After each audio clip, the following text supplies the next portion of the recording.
আজ হচ্ছে রবিবার, কলকাতাতে কিন্তু বৃষ্টি পড়েছে হালকা হালকা, কখনো আবার রোদ উঠাচ্ছে। তো রবিবারে কিন্তু মোটামুটি সবাই বাড়ি থেকে, হাজবেন্ড বাদ দিয়ে। তো আজকে একটু আমি লেট করে উঠেছি, কারণ রাতের বেলা সেরকম একটা ঘুম হয় না পুচকিকে নিয়ে। তো প্রথমেই কিন্তু আমি বিছানাটা ঠিক করে নিলাম। তারপরে বাজার থেকে শ্বশুরমশাই নিয়ে এসেছিলো আমার জন্য পাবদা মাছ। কারণ আজকে রবিবার যেহেতু, সেহেতু কিন্তু বাড়িতে মাংস হবে। তো আমি তো মাংস খাই না, সেই জন্য আলু গরম মশলা দিয়ে পাবদা মাছের ঝোল করব। তো কোনো মতো রান্নাটা না হতে সৃজা এদিকে কাঁদতে শুরু করেছে, কারণ ওর দুধ খাওয়ানোর টাইম হয়ে গেছে। দুধ খেয়েই কিন্তু ও ঘুমাবে। তাই তাড়াহুড়ো করে কোনো মতো রান্নাটা রেখেই আমি কিন্তু চলে আসলাম ঘরে। এখন ওকে দুধ খাইয়ে দেবো, আর দুধ খেয়েই কিন্তু ঘুমিয়ে যাবে। কিন্তু দুধ খাওয়াতে খাওয়াতে ও আবার ঘুমিয়ে পড়ে।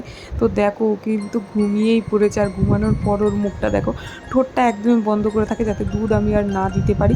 তো আজকে একটু মেঘলা মেঘলা দিন করেছে, ও কিন্তু আজকে ভালো ঘুমাবে। অন্যদিন কলকাতায় যা গরম, সেরকম একটা ভালো ঘুমাতে পারে না। তো চলো টাটা বন্ধুরা, নতুন আবার কোনো ভিডিও নিয়ে আসছি তোমাদের সামনে।